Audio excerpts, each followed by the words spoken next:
والشاكرين والحمد لله رب العالمين. إن الله وملائكته يصلون على النبي يا أيها الذين آمنوا صلوا عليه وسلموا تسليما.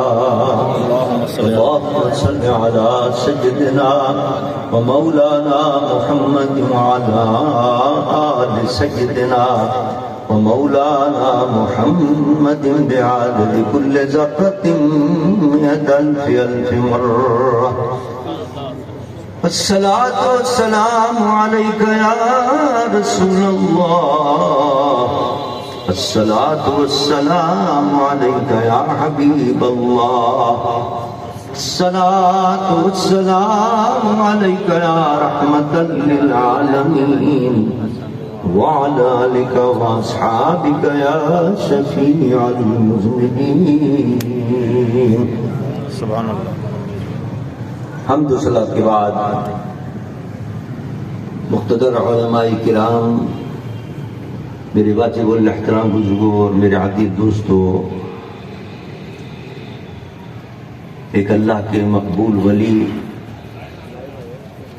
ایک عظیم عالم باعمل اور ایک عارف کامل اور ایک سچے عاشق رسول حضرت علامہ پروفیسر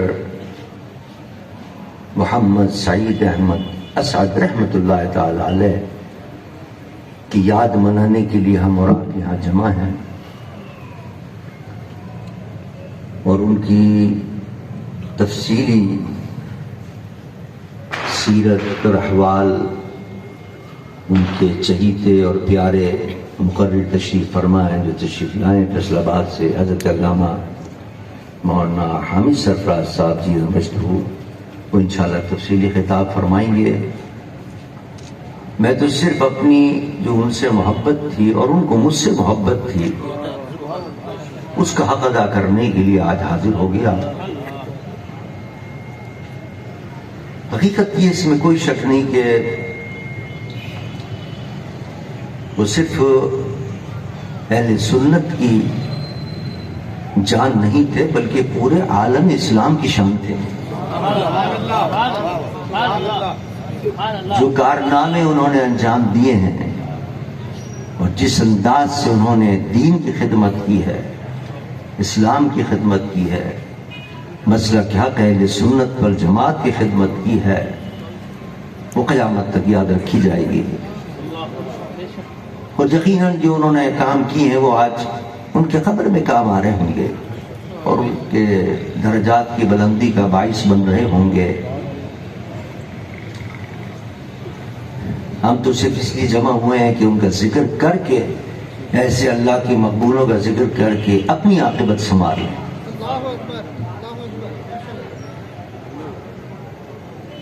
اس میں کوئی شک نہیں کہ حضرت مناظر اہل سنت رحمۃ اللہ تعالی علیہ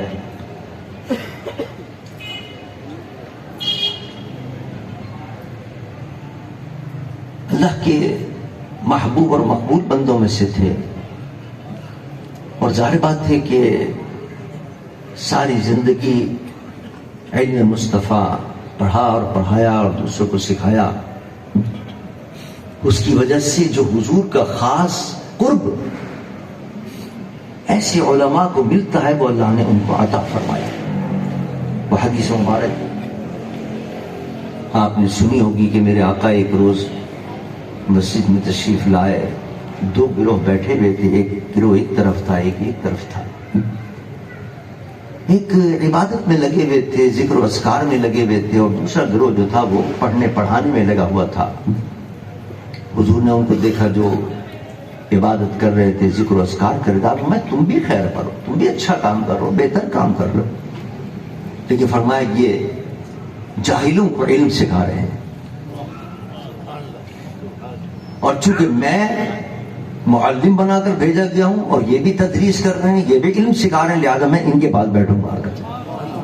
حضور ان کے پاس جا کے بیٹھے، یعنی بتا دیا کہ میرا خاص قرب جو ملے گا وہ علماء کو ملے گا. معیت اپنی بتائیے ساتھ بیٹھ کر، اور قرب بھی اتنا ملتا ہے علماء کو جو علماء حق ہوتے ہیں ان کی تدریس کرنے والے، تبلیغ اور ترویج و ارشاد کرنے والے، ان کو اتنا اللہ اپنے محبوب کا اللہ خود عطا فرماتا ہے. حضور فرماتے ہیں کہ اس نے بعض وہ چیزیں ہیں اور بعض وہ لوگ ہیں جن کو دیکھنا بھی ثواب ہے اور عبادت ہے. جس میں حضور نے فرمایا کہ خانہ کعبہ کو دیکھنا یہ بھی عبادت ہے، بیٹھے بیٹھے دیکھتے رہو خانہ کعبہ کو ثواب ملے. والدین کو دیکھنا یہ بھی عبادت ہے، قرآن کریم کو دیکھنا یہ بھی عبادت ہے. اور میرے آقا نے فرمایا کہ عالم برحق کے چہرے کو دیکھنا یہ بھی عبادت ہے. حضرت مولانا علیہ السلام انہی علماء میں سے جن کے چہرے کو دیکھنے والا. اور پھر میرے آقا نے فرمایا، اس حدیث کے آگے الفاظ آتے ہیں کہ جس نے کسی عالم کو دیکھا وہ سمجھ لے کہ اس نے مجھے دیکھا. جس نے کسی عالم سے مصافحہ کیا وہ سمجھ لے کہ مجھ سے مصافحہ کیا.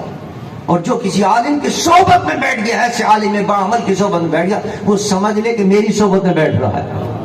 اور پھر آخری الفاظ حدیث کے میرے آقا نے فرمایا کہ جو میری صحبت میں بیٹھ گیا قیامت کے دن اللہ کی میری میت اس کو عطا فرمائے گا. الحمدللہ ایسے علماء کی ہمیں صحبت ملی.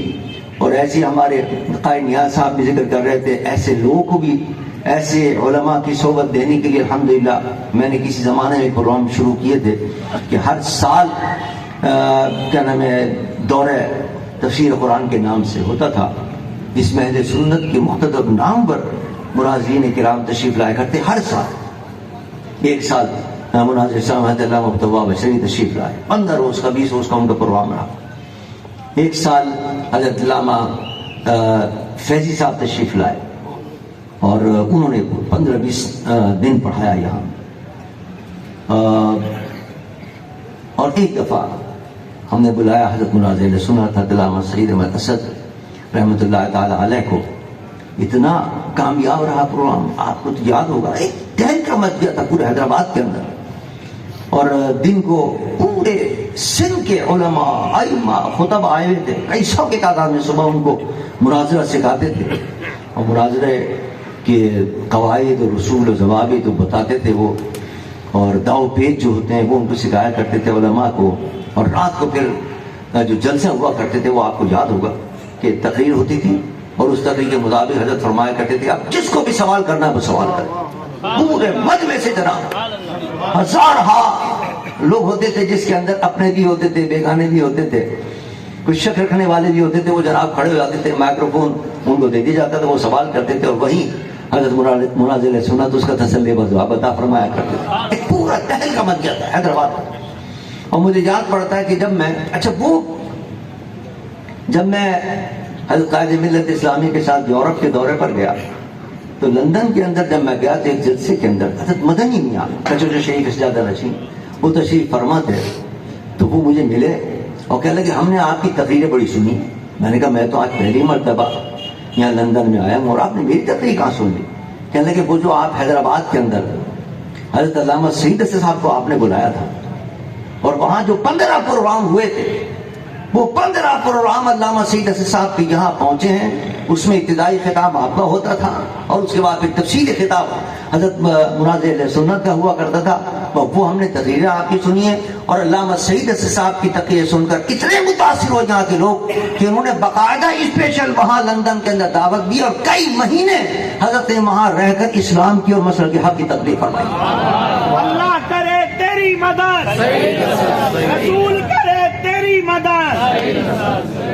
الحمدللہ یہ خدمت جو ہم نے کی تھی اللہ تعالیٰ سے قبول فرمائے اور حضرت مناظر اہل سنت کے درجے بلند فرمائے. اور حقیقت یہ ہے کہ بڑی محبت فرمائے. جب بھی کوئی اہم مسئلہ ہوتا تھا فوراً ٹیلی فون فرماتے تھے، مشورے ہوتے تھے. بالخصوص ایک اور اہم چیز بھی تھی، حضرت کی خواہش بھی یہ تھی کہ کسی طرح یہ جو مسلک کا اختلاف ہے اس کو بھی کسی طرح ہم بیٹھ کے طے کر لیں، حل کر لیں اس کو کسی نہ کسی طرح. اس لیے کہ دشمنوں کی سازش یہ ہے کہ مسلمانوں کو آپس میں لڑایا جائے. تو کیا ایسا نہیں ہو سکتا کہ ہم بیٹھ کر اس مسئلے کو طے کر لیں؟ اور یہ مسئلہ آپ کو یاد ہوگا کہ میں نے سن 2002 کے اندر جب ہم اسمبلی کے اندر تھے تو وہاں ملی متحدہ مجلس عمل کیا خاص اجلاس تھا جس میں تمام قائدین بیٹھے ہوئے تھے. وہاں میں نے یہ مسئلہ اٹھایا اور اس وقت میں نے کہا کہ آپ علماء کی کمیٹی بنائیں، جو بیٹھ کے یہ مسئلے طے کرے اور حل کرے اس مسئلے کو کہ ہم پر کیا کیا الزامات ہیں، ہم ان کو کیا کیا کہتے ہیں، ان کے پاس کیا جواب ہے، اور کیا اس کا کوئی حل ہے؟ اگر حل ہو جائے تو اس سے بڑی کیا بات ہوگی؟ لیکن افسوس یہ مدت مجلس عمل ختم ہو گئی. انہوں نے کہا کہ آپ اپنے نام پیش کریں. میں نے نام پیش کیا ہے مناظر اہل سنت کا، علامہ اسد رحمۃ اللہ تعالی کا، علامہ شفشاری رحمۃ اللہ علیہ، سن 2002 کی بات ہے. لیکن وہ متحد مشق، لیکن حضرت مناظر اسلام جو ہے وہ چاہتے رہے. اکثر آپ نے دیکھا ویڈیو میں بھی آپ دیکھتے رہے، کبھی کسی مسئلہ کے کسی مناظر کے بعد پہنچ جاتے تھے، کبھی کسی مقرر کے بعد پہنچ جاتے تھے. ارے بھائی بیٹھو، بیٹھ کے طے کرو.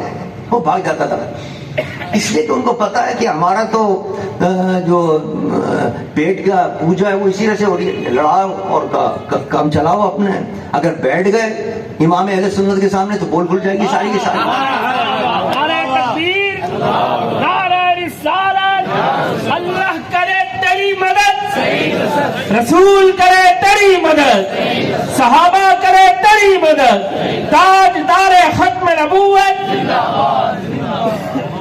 تو حضرت نے بڑی کوشش کی، خود پہنچ گیا ان کے گھر کے بعد پہنچ گیا بڑے بڑے جو ان کے دوسرے مناظر تھے، لیکن وہ بھاگ گئے. جناب نہیں آئے، حضرت کے سامنے بیٹھے نہیں، اس لیے کہ ان کو پتا تھا. اور میں نے بھی اسی نام دیا تھا. جب میں نے نام دیا حضرت مناظر کے اجلاس کے اندر پورے قائدین بیٹھے ہوئے تھے، متحدہ مجلس عمل.